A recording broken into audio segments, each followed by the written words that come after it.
All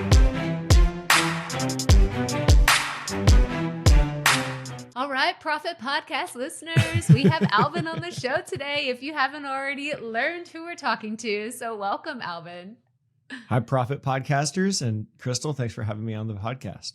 Yeah, I mean, this is so fun. I always love whenever I get to talk to you because, I mean, you're just a fellow marketing nerd like me, and we could just easily like go down a rabbit hole and talk about AI and content, what new people are trying, but I just really want to dive into, Buzzsprout as a company. The thing that I love about it so much is that like you are there for your customers in ways that I have never seen any other like company in this space. It's why I have been with you forever. I know every listening is like, oh great, it's going to turn to a Buzzsprout commercial, as most of my content I'm does. over here nodding, yes. going, yeah, this is nice. yes. You're like free marketing. I love it. Keep talking, Krystal. But I'm curious for you, like when you think about marketing and you think about the people that you're trying to serve, like what is that mindset that you get into? Is it like, we want this to be really easy for people to create content, or is it a seamless process? Like, what is your goal, like as the marketing guy for Buzzsprout? What are you thinking about? Well, for us, it starts with, we really love podcasting. We have other products that we've built in the past, that we built software, but they weren't for things we were passionate about. And we were very passionate about podcasting. I specifically left law to go work at Buzzsprout because I loved podcasts. And as we've been working on it, we get to share the passion we have for this product and this medium with other podcasters. And so we get to help enable people's podcasting journey. Personally, over the years, that's morphed into, I really think it's valuable for people to be creating stuff. Even if you don't end up becoming somebody who monetizes their blog or their podcast or YouTube channel, whatever it may be, it's still good for you to be creating and learning and exploring. And so with Buzzsprout, we see our job, we used to see it as only as how do we help people start? And we were trying to make that as easy as possible. And in the last few years, what we've really leaned into is how do we help people keep podcasting? So it's start podcasting, it's keep podcasting. And so all of our features come from people on our team podcasting, or us just experiencing the issues of podcasters who are using Buzzsprout. And we're like, okay, we feel like we're pretty good at the starting podcasting. And we are in a period where we are really leaning into how do we help someone who started podcasting to keep podcasting and to get better and better at their craft? And how can we come alongside people and actually make them successful in the thing they're trying to do? I'm sure you've bought these courses before where you think you want to do something, you want to be a YouTuber, and you buy the YouTube course, and like they have all this stuff. And it's like, if you do this course, by the end of it, you'll have a YouTube channel, it'll be blowing up, you'll be doing all this stuff. And the promises are so high. And then you do the course and you're like, it kind of delivered, but it didn't really hit it. Yeah. And our goal is we won't make that promise because we don't really believe if you do our little course, then you will be successful. But our goal is to do the deliver part. Like, how do we come alongside you to make the chances of you being a successful podcaster much, much higher than if you started with somebody else? Oh my gosh. And I love this perspective too. And it's one of those reasons why, because people will ask me like, well, Krystal, you don't really talk about downloads a lot. And you don't talk about, like some of these other things that these other, podcast or content educators will talk about. And I'm like, yeah, because that's not my message is I want you to consistently create content and I want it to be fun. Like, right. That's my thing. So when people come to me, I feel like I'm a podcast therapist. I'm like, how can we add some more fun into what you're doing? Because clearly this relationship that you have with your content where you're like, oh, I hate, like I have to do this again. And I'm just not loving the people that I'm interviewing, or I feel stupid by myself trying to create solo content. It's just not worth it. Like, that's the part where I love to step in and say, no, it can actually be so much fun. And what I love about, that Buzzsprout, like you use your own tools and you create your own podcast. And I think that y'all demonstrate so well how to have fun. And I think that that's why from the very beginning, we've aligned so well. I'm thinking back to, actually, you're going to have to remind me, when was the YouTube video that you did that was like your Magnum PI, like you're living your best, like 80s sitcom life? Like what video was that? Cause I can just see you like in this like old school, like you have to tell us about that. Tell us about that and tell me, was that fun creating it? So we wanted to make a video. I'd had this idea for a video for a long time. I wanted to have a podcast guesting video because there's so many little things. If your guest knows, they can make the podcast much better. What mic in their home? They have mics in their home. They know, they do. It's either their laptop or it's a headset or it's a phone or it's AirPods. And so I was like, I want to go through and like figure out which of these are the best and then like rank them for people. And what can they do to get a better internet connection? And what can they, like, I wanted to do all that troubleshooting. And then we were like, okay, how do we make this exceptional? And I don't remember exactly which of us had the idea, but we made it like an 80s infomercial.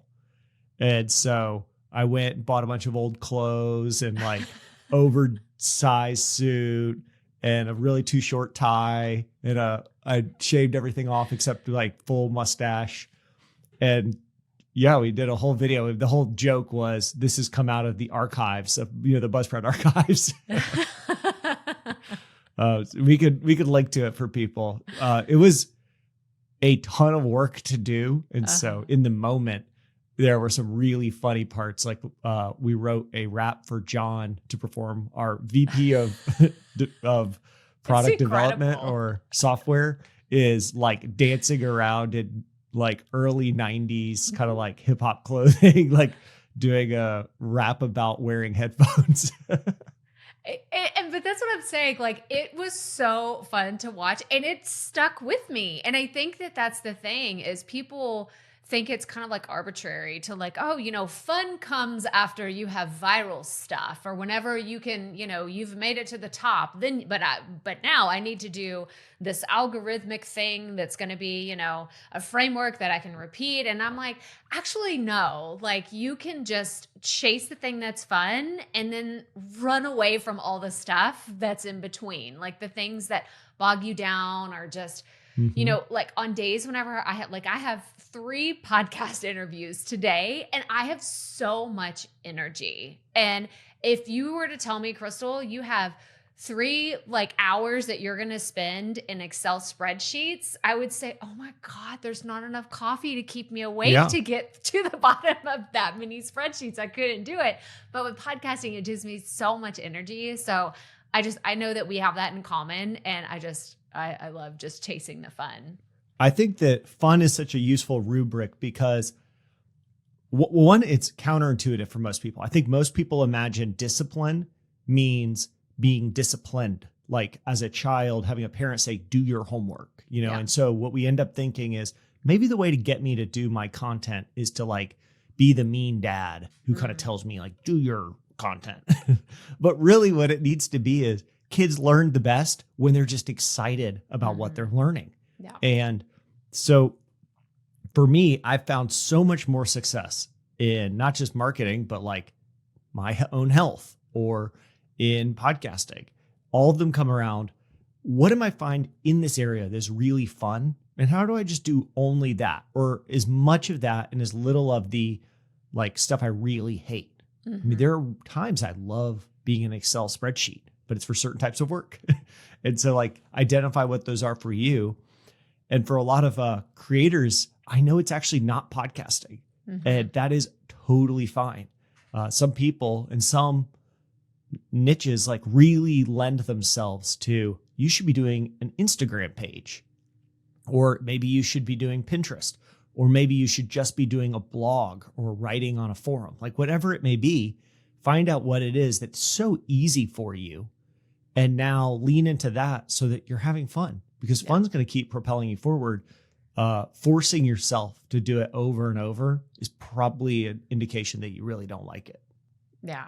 Oh, yeah, it's so true. And actually, well, like speaking of fun, I know that one of the features, and we were kind of talking about this before, we started recording, is we have so many updates with Buzzsprout that we have to cover. But you mentioned that one specifically is like from your brainchild, like it's the thing that you thought of. And so I want to know what kind of fun you were having when you thought about fan mail. How did this happen? And then I want to tell my story about how I interacted and engaged with it.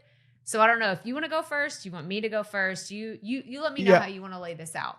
Well, first, I don't want to claim all the credit for it. I said it was my baby and that I'm extremely protective. And in the same way that I have a human baby, I'm not solely responsible for that human baby. I am only a small part of her. But with fan mail, a long time, in the US, texting it's the dominant way that we communicate. Outside the US, WhatsApp and Line and all these other messaging apps are so much more common. But in the US, it's really just texting.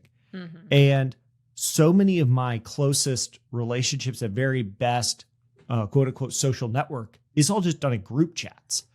And whenever I'd see marketers figure out a way to be inside of that app, inside of the texting app, I was like, it's so smart. When I have to sign up for an alert and then they text me and say, here's a promo code.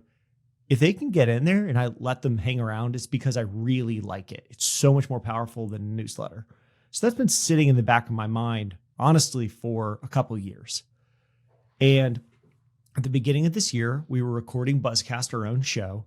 And Jordan, my co-host, starts rattling off, here are the 10 ways to contact the show. Send us a Boostagram, do Twitter and leave us a tweet, and then write us on here and send an email. And Kevin goes, we've got to figure this out. I'm going to figure this out this year. It's my resolution to figure it out. And the next week I said, it's texting. I think we got to text. Mm-hmm. And he's like, okay, if that's what you think, we'll try it. But why is that any different? And the piece that ends up being true that we hadn't connected was texting is so natural for us. If you're on your phone, 85% of downloads are on your phone. Yep. And so now we have a link in the show notes that says text the show. You click it. It pre-populates a little bit of text so we know what podcast you want it to go to. You send a message and you fire it off. And texting has all of these kind of built-in understandings. Mm-hmm. Texts are supposed to be short. They're supposed to be casual. It's not a big deal. You don't have to proofread it. You don't have to think through it. You just click it, write out your thought, send it off, you're done. Where in the world of email, I started off with to whom it may concern, colon, like it's so much more formal. And what we found, and I think this is validating this belief that we have, what we found is way more people write in. It's not just the same people writing in. It's actually new people are also reaching out. And I think it's because what feels intimidating to leave a voicemail or send an email is not intimidating when you're just sending a casual text. For sure. And so fan mail is a way for podcasters to hear from their audience. The audience is already hearing from the podcaster because they're listening to a podcast. But now the audience can send fan mail into the host, and the host can read it and be like, oh, wow, these are real people who care about what I'm doing. Oh, and it's so fun, y'all. Like, I just have to say, it is so fun. So what I was doing, and I told Alban, because when we haven't talked about this, when he was like, oh, like it's like, I'm trying to get this thing. Like I'm so excited about it. And I was like, oh, I got to tell you my story. Look, hang on. I'm showing him real time. I have two waiting for me that I have not even seen. We're actually going to read these. We're going to read these. If I'd have been smart, I would have sent one myself. Oh my gosh. Like, this is so fun. So I do have a test one that I did. And then we're going to talk about how you actually set these up. But what this is I'm in my Buzzsprout app. For everybody that's just listening and you're not watching the YouTube video, I'm in my app. And one day, because I really, truly use the Buzzsprout app, like besides just uploading the audio file on my desktop, once that's done, if I am trying to, I'll create my soundbite again on my desktop, but then I download it on my phone. I will, grab the co-host, like AI driven, like social content that it's suggesting. Like I'm looking at my stats on my phone. I'm looking at other things that have been uploaded. Like I'm doing so much on the mobile device. So kudos to the team that developed that. And we'll talk about that too in a second about the app, because it's so fun.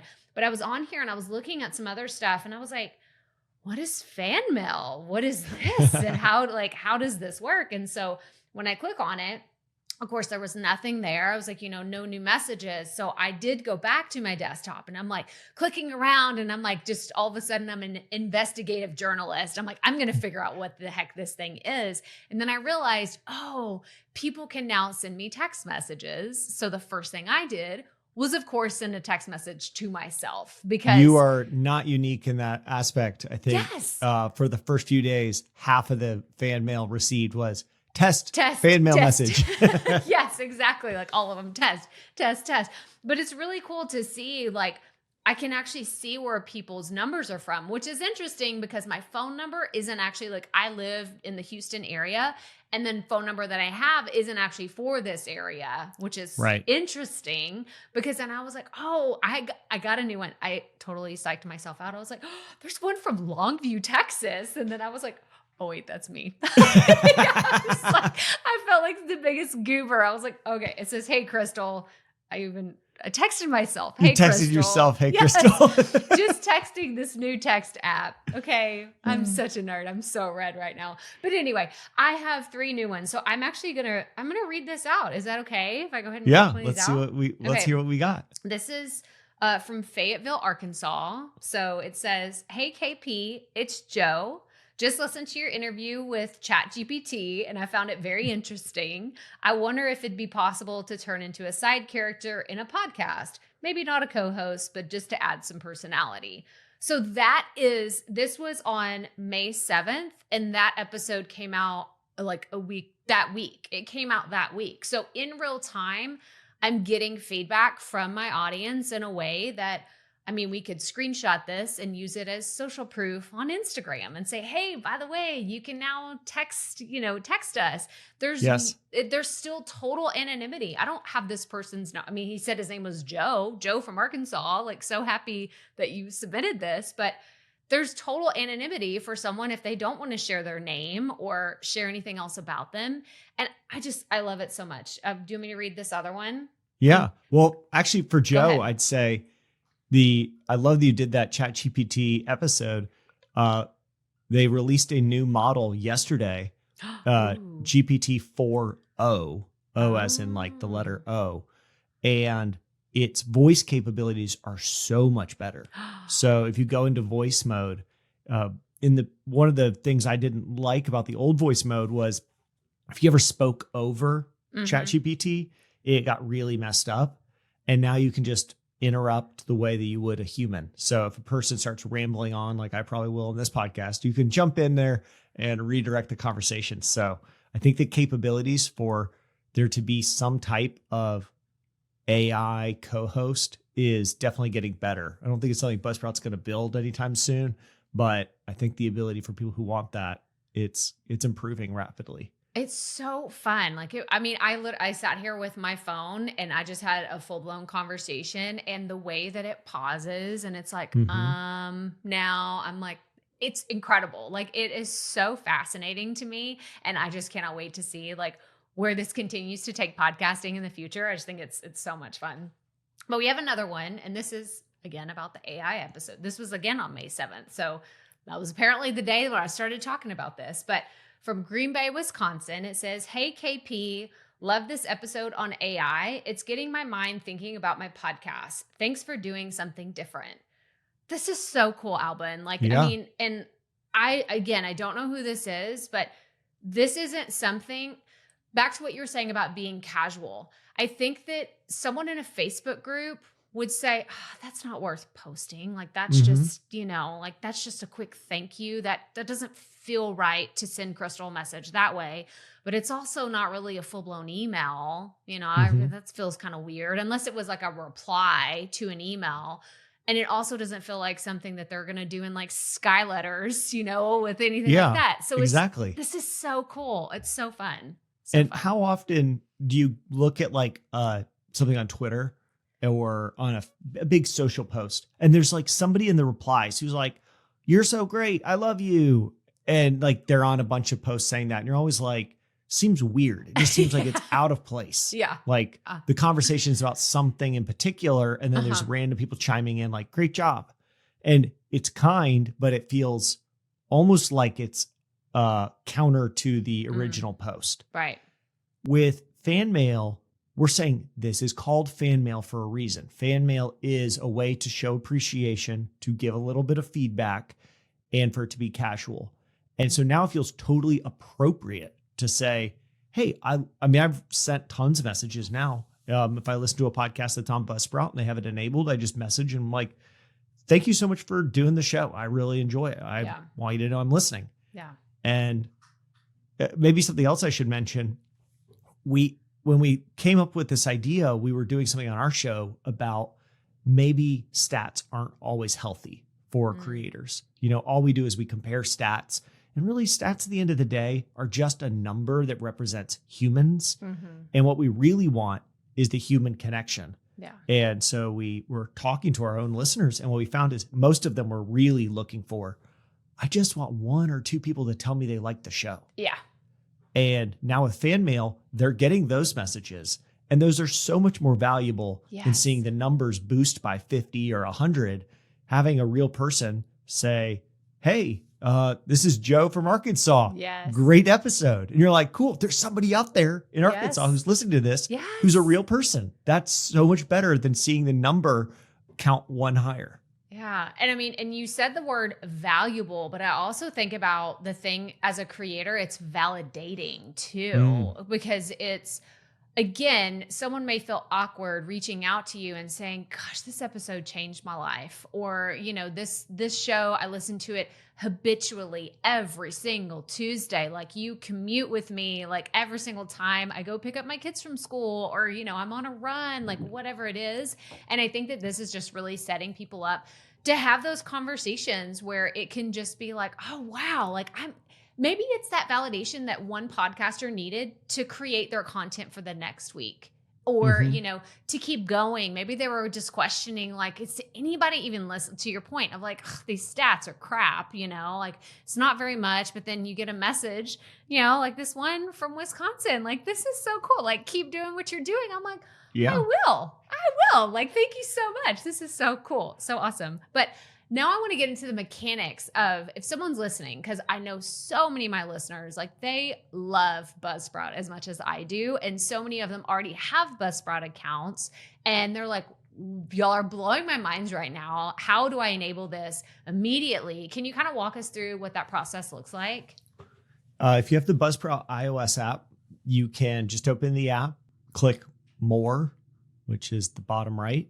And then there's something called fan mail and you click it and you turn it on and then it's on and instantly we will go add a link to send the show a text message to all of your show notes. And then you just want to start talking about it. So mention it on an episode, record a piece of dynamic content and put it in every episode, but let all of your listeners know there's now a way to text the show. It's in the show notes. Just click it. It should open up your texting app and boom, now you can, start reaching out to the show.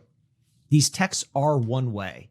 So it's fan mail. It comes in to the creator. They're not going to be able to write you back. Right now, they can't even see the phone number. Buzzsprout can see it, but we don't show it to the podcasters right now. And then the podcaster can reply by doing exactly what Krystal's doing right now, which is reading them on the show. The piece of the loop that's been missing for, honestly, since the beginning of podcasting has been the reply. We've had lots of people podcasting, and that's one way from the podcaster to the audience. And this is a easy as we can make it way for the audience just quickly reply to the podcaster. And now that we've closed that loop, you can continue to kind of build the community by reading off the messages. Oh, hey, it's this person it's Joe in Arkansas again. Somebody in Wisconsin. Hey, there's somebody here in Texas. It turns out it's me, but we're all messaging into the show. And as more listeners hear you read those messages, then they go, oh, there's a place for me to message in. Yes. So now I'm going to be a part of it. Oh, I actually have, I listened to the AI episode and I didn't like it because as a creator, I feel like it's kind of mechanical and that's not what I want to be a part of. Well, now I know that's out there so I can share my voice with the audience. It doesn't always have to just be affirming the content. It can also be adding your perspective. And so our experience was we were experimenting with a tool called Slick Text where we could receive texts. And then when we actually built fan mail, the whole time we've been saying text the show, and it's only grown. Even in the world of Apple Podcasts auto downloads, really cutting the downloads we receive for our podcast, the amount of fan mail messages we get are way through the roof. So I would not be surprised if when I open this, we have 15 new fan mail messages because now we have, since I checked this a few days ago, we have 7 new ones. That's so cool. And that's 7 new ones in a few days. And now anybody, now I can go in, I see the notifications come in, and I know next episode, we're going to have a really long segment reading these off, sharing what we think and what we feel about it. Yeah. And I think it's a few different things. So actually, I wanted to show this real fast. So everybody that's watching, right at the top, it's totally backwards because it says, send us a text message. That's what you would see in Apple, Spotify. And does it show up that way in all the players, or is there one that's kind of wonky and it doesn't really work in the app? I think the one that is wonky is YouTube. If you're importing your podcast into YouTube, and YouTube doesn't allow the URLs to be inside of the description box as a link. So that's the one that's a little wonky, but everywhere else it'll work. And anywhere that you can click a link, we can then try to open up the texting app that you have on that device to try to send a text. It's so fascinating because, so you said it right. Like, you're creating community, but you're also creating that community loop for people to be like, oh, that's easy. Like, I could do that. Because for a long time I had, like a speak pipe or, something where I was like, okay, I was trying to get these audio messages, and you would find the people that were already confident behind the mic. They're like first to sign up. They're like, yeah, you're like, oh my, you talked for 5 minutes. Like I said, 90 seconds. Like that's not what we needed. But then you find the people that aren't as confident, but they have still really amazing questions, or they want to, share information that they have. It's like a way to really break open that window for them to be able to say, okay, I can participate too. It's still anonymous and it's something that's casual and fun. And I think it's so fascinating. So fascinating. Yeah. If you've ever been part of a church, or you've ever been part of like a class where there's an opportunity to speak in public, you know why the pastor or the teacher holds on to the microphone. They hold it because they go, we have to be able to take this back for some people that are very comfortable talking for long periods. And what did we find when we started asking, hey, send us a message, a voice message? Well, we would get a few people who'd call in with a rapid fire question, and it was awesome. And then we'd have other people who are professional podcasters with wonderful voices and all this equipment. And so they'd drop us a 5-minute message. No matter if you ask for 30 seconds, we would still get 5 minutes. Yes. And so we'd always have to edit it down and feel guilty, like almost like we're censoring what they say, when really we just don't have enough time in the podcast. Well, texting is just built in to like the social dynamics of texting. If you ever get a multi-paragraph text, like it's the beginning of an argument or something. Like there's something, it's weird. And so you're like, what am I getting all of this stuff? So we put so much text in here. And so fan mail has worked out really well because they're almost always 1, maybe 2 sentences long. So you get a sense of the community, you get some feedback from the community, and everybody has the exact same expectations for what type of content and the format of the content. That's so cool. Do y'all have any numbers yet on how many times like a text message has been sent through it or anything? Or is that all still pretty new? We had thousands a few days ago when I asked, but that would have been thousands before we, I think, sent out an email about it. Okay. And that's when we're going to get by far the most. I know that we have many thousands who have turned fan mail on. So fun. And then some of the podcasts I listened to, Pod News Weekly Review turned it on almost immediately. And they said the first week, I think they got 5 messages. And then the next week, they might have gotten something like 10, or maybe it was the first day they got 5, and that week they got 10, but they got quite a bit. So I'm hearing more and more from podcasters. The numbers are much higher than there ever were for leave a rating and review. Yes. Go and send us an email. Go do this thing. Most people are on their phone, so they're like, I'll do that when I get to the computer, or maybe never.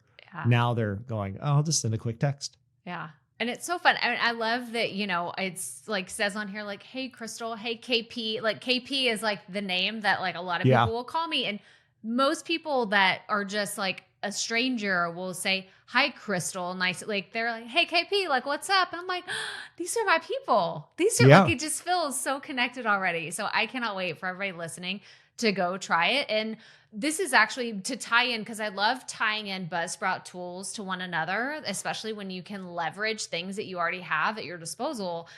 An idea for you, if you're listening to this, is record some dynamic content and put it on the end. Like if you're like, I don't know if I want to put that at the very beginning, put it in your post roll. Like it's your after the show, and say, hey, we just enabled this new feature. Try it out and send us a text message where you're listening. I mean, this is what I always like to tell people, Alban, is like, when we're going through different tools that we're trying, just test them out, and you will find things that you love. You'll find some that you're just like, oh God, that was awful, but at least I tried it. And I know that it's not great for my show, at least not right now. And so just trying and testing things. I know that y'all go through so much of this at Buzzsprout, and this actually just segues perfectly. I didn't even mean to do that, but this is working well for me. So I'm just going to go with it. Into Buzzsprout Ads. I want to talk about Buzzsprout Ads because y'all have enabled something that I actually haven't tried. This new, I don't know if you would call it feature or just the new style that you're doing. But can you explain more about, first of all, what Buzzsprout Ads are, if someone doesn't know already, and then the new things that y'all are trying? So Buzzsprout Ads is an ads marketplace where you can go on and upload an advertisement and then get that ad inside of tons of podcasts. So we have over 120,000 active podcasts across the Buzzsprout network. A lot of them, especially all the biggest ones, are using Buzzsprout Ads. And so what you do is you go in, you say, here's the categories that I'm interested in. Here are the general demographics I'm trying to target. And you can just upload the ad, and then we will start getting it into podcasts. But we started finding out there were some advertisers who were very selective, and we started as podcasters going, what we really want as podcasters? We don't want to have to go find mid-roll placements. So we built an AI tool to find the right mid-roll placement. We really didn't want, as podcasters, to get ads we never approved. I think right as we rolled out Buzzsprout Ads, there was like a big mess up where an ad network accidentally put a wild turkey, the alcohol, inside of an AA podcast. Oh my gosh. It's I guess a little bit funny now when everyone knows that it was a mistake. Yeah. But imagine the reputational damage if you're running an AA podcast talking about, hey, you can beat alcoholism. Yes. And then all of a sudden this thing pops up and is like, hey, wild turkey, have a party this weekend. So we were like, we want people to have control. And then the third was, I, as a listener, could not stand it when I'd be listening to an ad and the podcaster has like a very soft and like welcoming voice, and I feel very calm. And then it's like, come down and get a new Toyota. And I'm like, oh my gosh, why is the ad so loud and so aggressive? And so what we built for Buzzsprout Ads was we're going to normalize the audio and clean it up and make sure it matches your podcast's audio. We're going to make sure that you have complete control over accepting the ads you want. And we're going to take care of what we found to be one of the most annoying parts of accepting ads, which was getting the file, uploading it, figuring out where to put it in, all of your back catalog. We just do all that for you. And then we pull it out of your podcast once the advertiser's budget has run out. We don't need to give away tons of free downloads for you. So we did all that. And then we saw the advertisers show up and they'd say, well, we want even more controls on which podcast this goes into. So the recent upgrade is when you upload an advertisement, you can say, don't auto approve any podcaster that accepts my ads. Instead, I want to go and listen to an episode. I want to screen it. I want to check out their website. I want to read the description. And you can also see the stats for that show. So you could see, oh, that's a podcast I'm interested in, but they're getting 15,000 downloads a week. That's a lot. I don't know if I want my budget to get used up that fast. Yeah. So maybe you don't accept that podcast. I found myself, I ran an ad for Buzzsprout and I had 100,000 downloads that I bought. And I was picking all the podcasts I wanted to run in.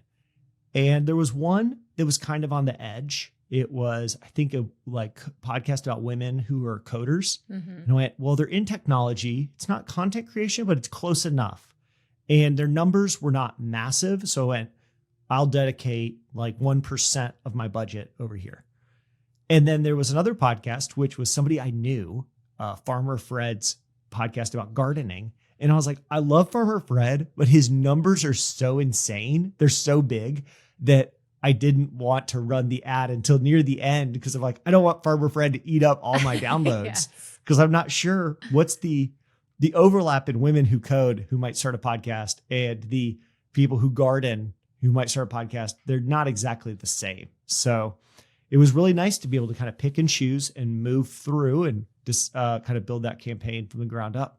Oh my gosh. I love hearing all this. And I love, one of the features that's in there. So I am I guess a super user of Buzzsprout Ads because I've done my own advertising where I've plugged, my podcast and I've had it run ads on other shows. But I also to date, my all-time revenue just from Buzzsprout Ads. Okay. This does not include Buzzsprout affiliate payments or any other type of monetization that's on my podcast. I've made close to $450 just in Buzzsprout Ads. It's totally passive income. All I have to do is approve. And again, to your point, I have total control and I could say, well, this particular, advertiser isn't a good fit for my show. And then I can say, hey, this one isn't great quality. And that feedback goes to the advertiser too. So they know this may be why your ad is rejected. So I love to tell people to play around with it. Again, you don't have to go and spend thousands of dollars to do this, to get started. I think I started, what is the lowest plan? I always forget what the tiers are for Buzzsprout Ads. You can go and get 10,000 downloads for $200. Yeah. So you could start there and you can ramp up all the way to 100,000 downloads, which I recently bought and have been running that ad for a few weeks now. It's nice because once you buy big enough, the ad doesn't run too quickly and I'm slowly adding more and more podcasts into it. Yeah. And I love it so much because you can get super targeted on the audience that you're trying to reach, but also you can play around with what you're advertising, right? It's not just, I don't have to just promote my podcast. I could promote a lead magnet or I could promote a webinar or I could promote something else that's going on. So is that kind of how you're seeing people use the platform? Yeah. It started out because we knew podcasters had a specific problem, which was how do I grow my podcast? And for what most podcasters wanted to do was they wanted to get a podcast promo into other shows. And so this was a quick way to just go and buy a promo and get it into lots of shows. And then we opened it up to advertisers. And that's when I started running ads for Buzzsprout itself. So that ad says, hey, you love listening to podcasts. Have you ever thought about starting your own podcast? If you have, you can do it with Buzzsprout. And here is the link to go on how to start a podcast. Come check it out. And that ad's done very well for us. And I could see people clicking through the link. And, you also know that there's some people that they don't click through the link, but now they've, the branding is starting to catch in their mind, and you're helping them think about, maybe I should start a podcast. So I am very happy, especially with the targeting aspect of this. To me, it felt like a different product, because sometimes I want to run broad market campaign. Just anybody who will run the ad, I'll run it with them. But there also are times where what I really want are targeted campaigns. Yeah. And I listen to a podcast and I go, I love what they're doing. I'm proud of them for doing their content, but these are not really my audience. Somebody was talking about some medical condition, and I was like, I just don't feel appropriate for somebody who's just gotten a cancer diagnosis that is learning about this cancer on a podcast for me to jump in. Like, have you ever thought about starting a podcast? And they're like, no, that's not appropriate right now. But now I can run targeted ads where it makes sense, like the Women Who Code podcast, and maybe not in the one that might be about a medical issue. Yeah. Oh, this is again, and what I love about you and the team and your platform is y'all continue to iterate and listen to what podcasters want. And it's just why we're all besties. Like, I love my Buzzsprout fam. Like, y'all are so special to me and to this audience. And I am just so grateful. Now, I want to circle back, because we had said before we started recording, we were going to mention this. We have the Buzzsprout app on iOS, but there is an Android one coming soon, right? There is an Android app coming soon. Okay. We have a bunch of Android phones that are running it right now. And I'd say it's somewhere like 90% there. Okay, awesome. And it's the rough edges that have to be smoothed out. Have you ever, I'm sure you've done this before. Somebody launches an app, you get it, and it's garbage. Breaks right when you get it. Yeah. You're like, well, what a terrible experience. Like, just, I didn't use the app for years and years. And then you told me it was ready, and then it obviously wasn't ready. Yes. So what are you doing? Yes. So our goal is this needs to be rock solid. It needs to be smooth. It needs to feel good. And a lot of the people on the Buzzsprout team use iPhone. And so for us, we know what it should feel like for iPhone. We don't know exactly for Android. So we're working with people who know Android much better than us to make sure it feels native, it feels good, and it feels natural. But the use cases for Buzzsprout for iOS are really just continue to grow. So, Buzzsprout ads, you can accept your ads right there from the app. Fan mail, you get notifications. Hey, you got a piece of fan mail. Yes. Go check it out. You can switch between shows. You can publish episodes. You can change things in your show notes. You can update your titles. You can check out your stats. You can screenshot things and share it on social media. It's not a full-fledged creation app. It is a companion for Buzzsprout desktop. For 15 years, we said, I don't think you need an app. And as we started convincing ourselves and our listeners too, convincing us, hey, maybe you could have an app for this and this, we started going, at some point there was enough reasons that maybe we should go see what we can do. Yeah. And that was about a year ago. We said, let's see what we can do. And in a few weeks, it got far enough. We went, okay, I think we're going to do this. Oh, it's incredible. Like I said, I've been using it. I was a beta tester, so I had the behind the scenes for a while, and I could not say anything. And it was so painful because I was like, oh, my audience is going to love this. And they were like, nope, we can't say anything yet. And I'm like, okay, just tell me when I can unleash this monster, because I think it's so, like, literally after I upload my audio file, I'm like, bye, see you, desktop. I'm on my, because again, like you said, I got ad notifications the other day. I do all my ad management directly from my phone, fan mail, all the things. So absolutely go check it out. But Alban, like, we're already at the end of this thing and we have to wrap this up. Like, it just went by like that. So I have 3 rapid fire questions that no matter how many times you've been on the show, I've already asked you, but I want to hear your answers today. All right, the 2024 version. Yes, 2024 version. So the first one is, what piece of advice would you give to a brand new podcaster or content creator? I think take it back to the beginning of the episode, follow what's making you happy. What part of it is fun? What part is bringing you joy? And lean into that side, the part that feels like pain and the part that you dread. If that's the show notes, then get someone to create show notes, use co-host AI. If it's the editing, get an editor. And if it's the podcast promotion, maybe let's not do that yet. Let's just focus on the part that brings you joy. So let that guide you. That's awesome. That's awesome. Okay, the next one's a two-parter. So what is the dream podcast in 2024 you would love to be on? And who is the dream guest you would love to interview? I recently, I think this is really today, I finished a book a few weeks ago about AI called Co-Intelligence by Ethan Mollick, I think. And he is a professor at Wharton, I believe, who writes about AI. And I mean, the dream podcast and the dream interview would probably be to do a podcast about AI with Ethan. Just really insightful and very practical. Some people are way up in the clouds with these like, hey, we're never going to have to work again, or the robots are going to kill us. And his perspective is there's a lot of really intense stuff happening right now that's going to change the way we work and change society. And so I'd love being able to talk to someone who understands the science, but is also very grounded in reality. Yeah. Awesome. Awesome. Okay. And the last one is, do you consider yourself a perfectionist? Yes. So what I've noticed is your taste is always ahead of your abilities.